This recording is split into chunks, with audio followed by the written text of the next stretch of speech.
Hello, everyone, and welcome back to Raya Affairs. My name is Francia Morales, and I'll be your host for this episode. Raya is a youth-led international think tank that translates the abstract world of international affairs by simplifying rather than generalizing. Raya is a place where you come to learn about the stories and worries of political leaders, the behind the scenes of decision makers, and how politics impacts and changes your life. This is Raya Affairs, filling you in wherever you are. As always, I would like to issue a disclaimer to our listeners that expressed opinions in this episode are welcome, even though they are not a direct reflection of Raya, as we've specialized in unbiased writing. Before we dive in to interview our guest today, I wanted to introduce someone very special to this episode who will be transitioning into the rest of our episodes. And this is our producer, Nicola Minaya, who has joined us today as his debut, as he will be becoming our host in the future. And so, Nicola, instead of giving this question to Roxane, who has been on the podcast before, I'm directing this question to you. So I would like you to introduce yourself and then, of course, tell us if you could have dinner with anybody who has impacted the world, either dead or alive, who would it be? Hello, everybody, and thank you very much, Francia. I'm really excited to be here today. It's my first episode being in the podcast, and I'm really looking forward to learn from Francia and start to be the host for you. So my name is Nicola. I am an intern at Raya. I'm part of the research and analysis team and the project development team, for which I'm working on the podcast. And yeah, really happy to be here today. So regarding the question, that's really, really interesting. I remember listening to this question in the previous episode and saying like, wow, okay, I have to think of something interesting. Francia caught me by surprise by asking me this question today. But yes, I think I would definitely have dinner with Silvio Berlusconi. A really polarizing figure in my country. I'm Italian, by the way. Polarizing figure in my country, really controversial. But yeah, I think it would be really interesting. And I remember listening to a podcast as well, where this guy was saying, it doesn't matter if you love him or you hate him, there is some part of Silvio Berlusconi in every Italian. And I think that's actually true. So yeah, I think it would be definitely him. Wow.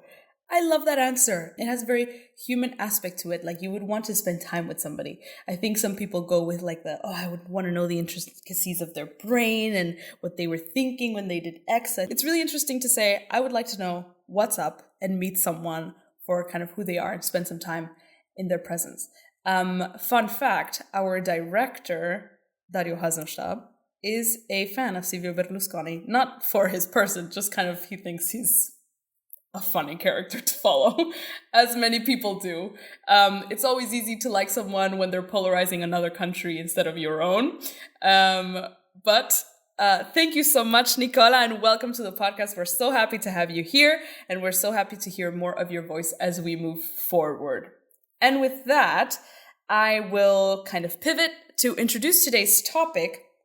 Today, we'll be talking about the president of the DRC and the president of Rwanda.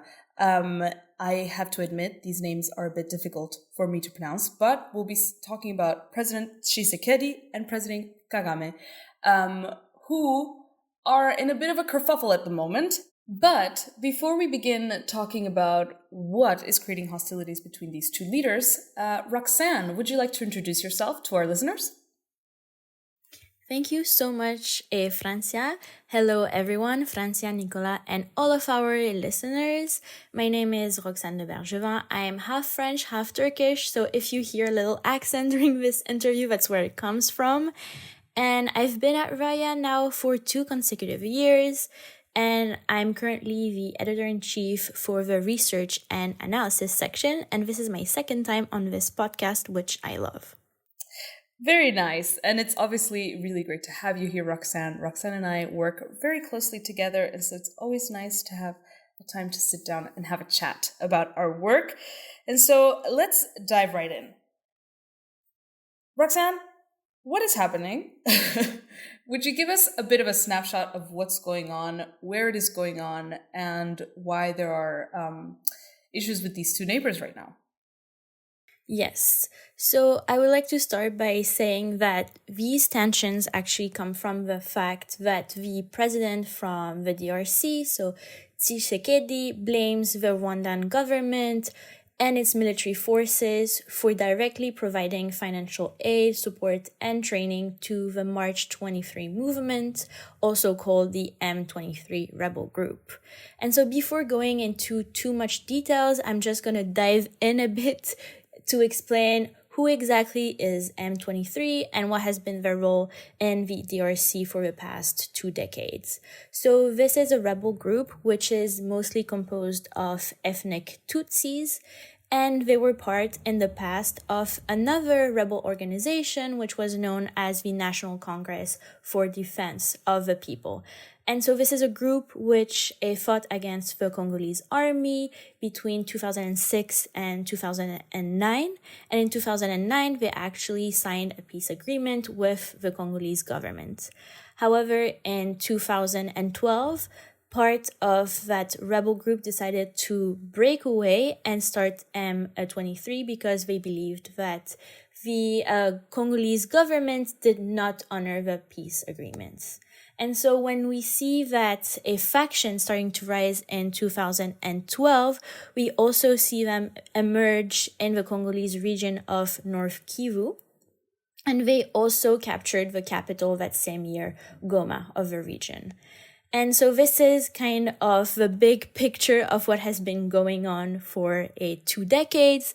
In 2012, they actually retreated the troops due to a lot of international pressures, and they laid dormant until 2021. But they re-emerged that year, and since then they have been expanding in North Kivu. And this resurgence, of course, has fueled a lot of tension between Kinshasa and Kigali, especially since Tshisekedi has been blaming Kagame for directly funding M23. And Roxane, what has happened since its reemergence? What have been the consequences of the M23 regroup, if you will? So they have advanced in North Kivu. Unlike 2012, they haven't actually managed to capture the regional capital of Goma. However, they have managed to seize control of 2 main roads which are leading to the city, as well as key mines, which are called the Rubaya mines, and these are the largest coltan mines in the country. And while you were describing the M23 group, you mentioned that this is a majority or fully Tutsi group. Why is this important? What is the ethnic component here that we should look out for? So the ethnic component here is indeed significant, and this is especially important when we want to understand better Kagame's reasoning and why the UN says that he's funding directly M23. So President Kagame, although he officially denies the relationship between the Rwandan military and a M23 rebel group, we can see that there is a direct link since Kagame himself is part of the Tutsi minority, and he was formerly also a commander of the Rwandan Patriotic Front, which fought to put an end to the Rwandan genocide against the Hutu. And so we can see that this background pushes Kagame to support the rebel group, especially since M23 has vowed to protect the Tutsi population against the DRC army, but also against the Democratic Forces for the Liberation of Rwanda, which is an armed rebel group whose members also participated in the Rwandan genocide in 1994. So we can see that this ethnic component is extremely important in these growing tensions between the two countries. Okay, Roxane, that's quite interesting. And you were mentioning with the encroachment of M23 into DRC territory that they managed to capture some roads as well as some mines. And why do those matter? What component do resources play here? What is at stake for Tshisekedi? Okay, so as I've mentioned before, resources absolutely matter and they are at the heart of the conflict.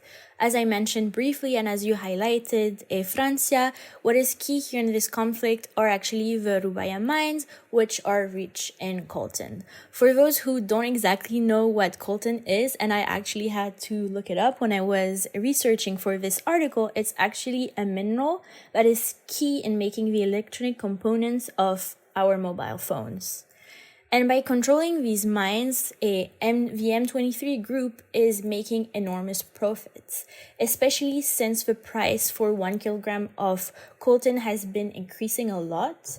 Since they have taken over the Rubaya mines, it has increased for 1 kilo of coltan from $30 to $70. So here, a M23 is getting a part of their funding from these mines. And on top of that, the Congolese Ministry of Mines has actually accused Kigali of profiting from these coltan extractions, which are transported by M23 into Rwanda and then is sold by the Rwandan government. In fact, the government of Congo has said that since all of these minerals have been smuggled out of the country into Rwanda, they have lost around $1 billion US. Whoa. Okay, so clearly there's some sort of incentive to, quote unquote, turn a blind eye to the actions of the M23 by Kagame, the president of Rwanda.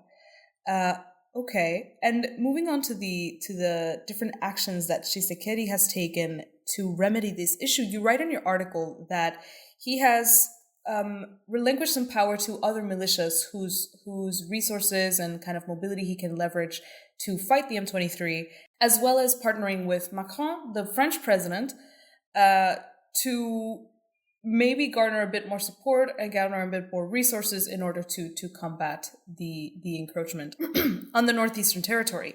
So after a coup that he experienced, would this be maybe worrisome to give more power to militias and more power to international players?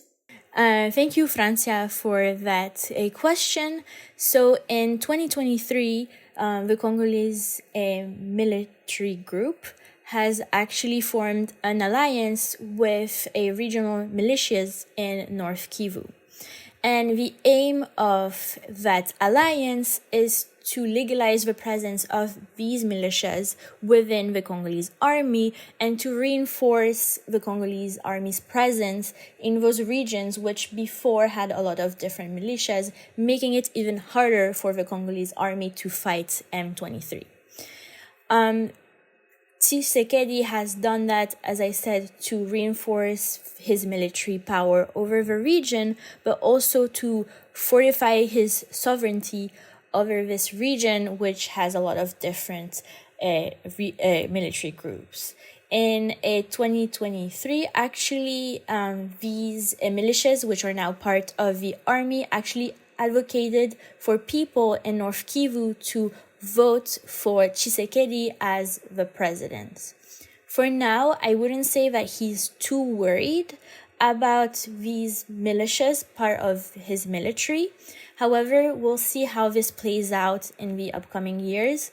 For now, he uses it as a tool to reinforce sovereignty, but we'll see if they're dissatisfied, whether they'll break out from the military and reform their own groups. That's something that's yet to happen.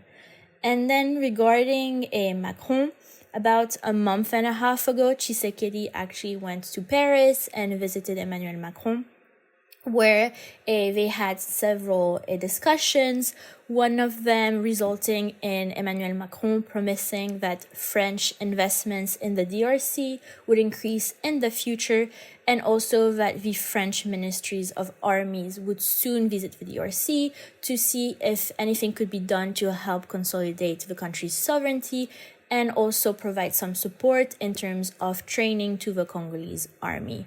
For now, I would say that what Tshisekedi is trying to do is look for alliance all over the board, especially since Kagame has allies of his own.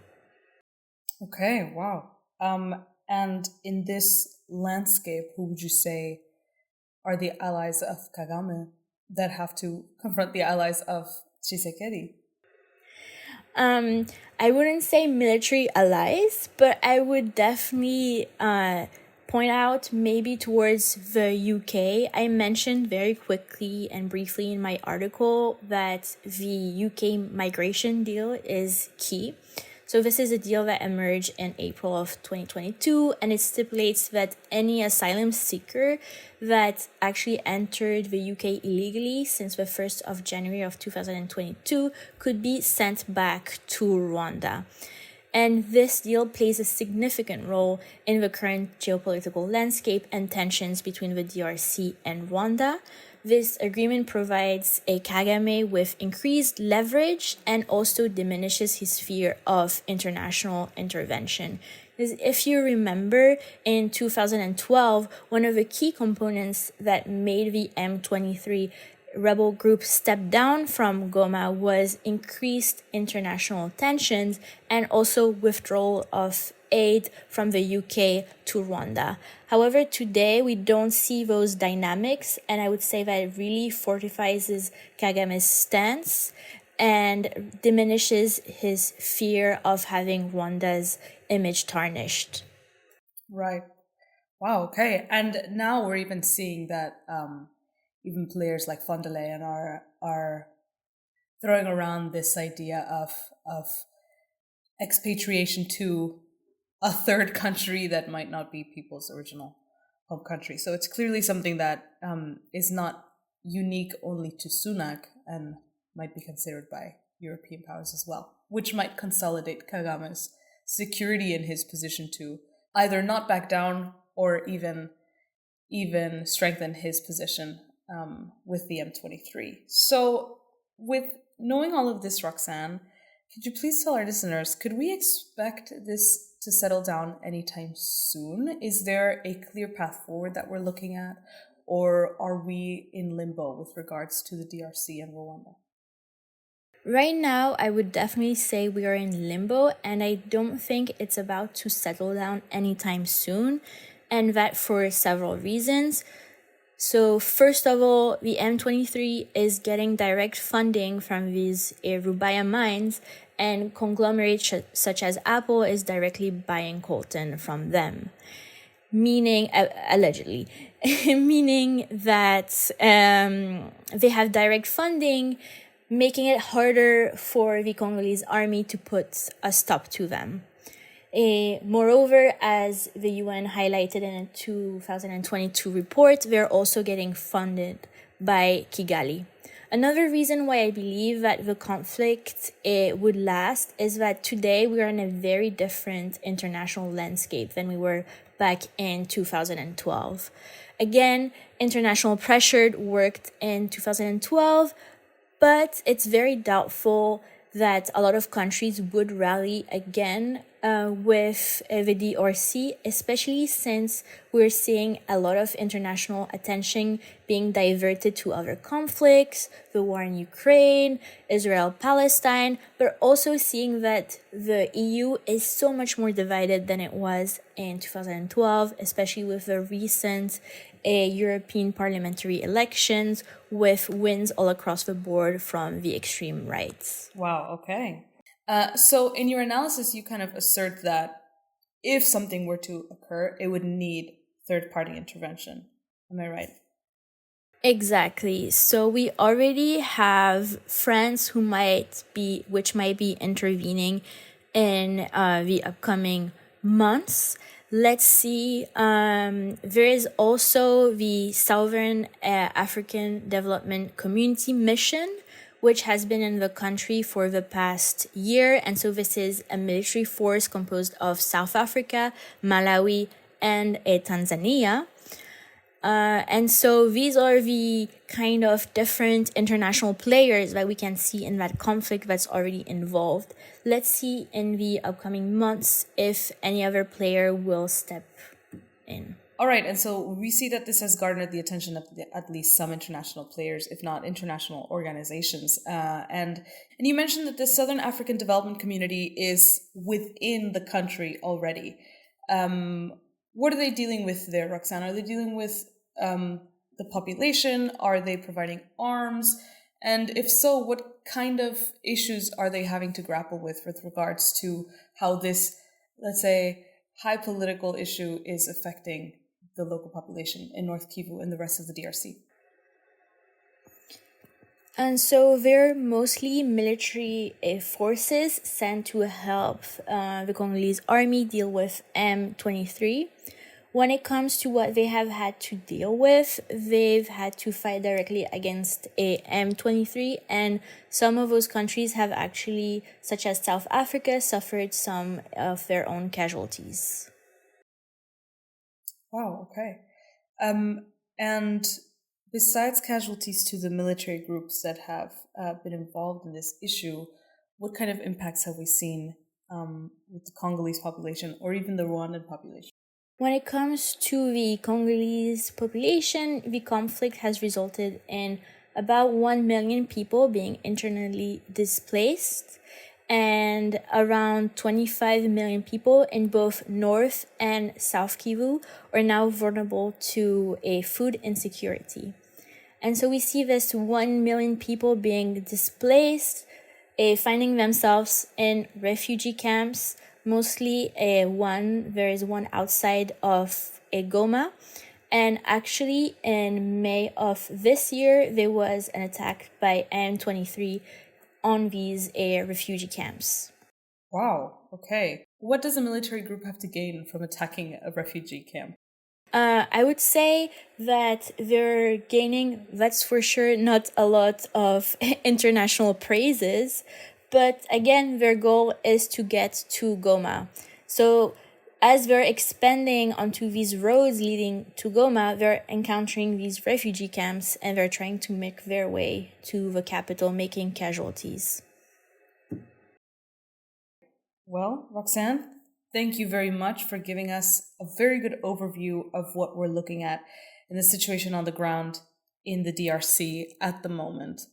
Well, and on that note, which might not be the most optimistic note, we're closing with this interview. Roxane, thank you so much for giving us a good overview of the situation on the ground in the DRC at the moment.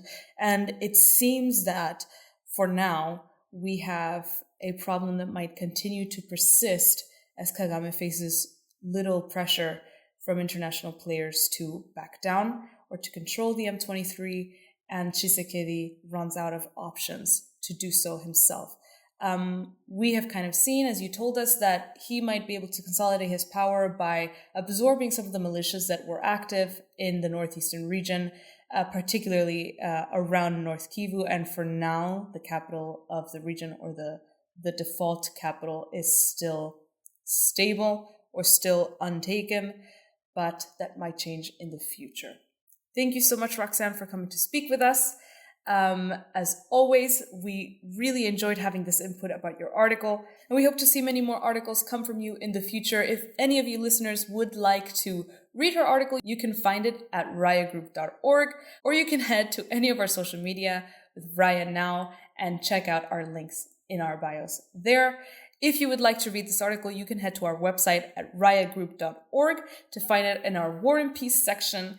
And if you would like to follow this podcast, you can go to any of our social media. We are called Raya Now, and you will be able to find not only updates of this podcast, but updates on any articles that we publish, as well as cool content that you get to follow.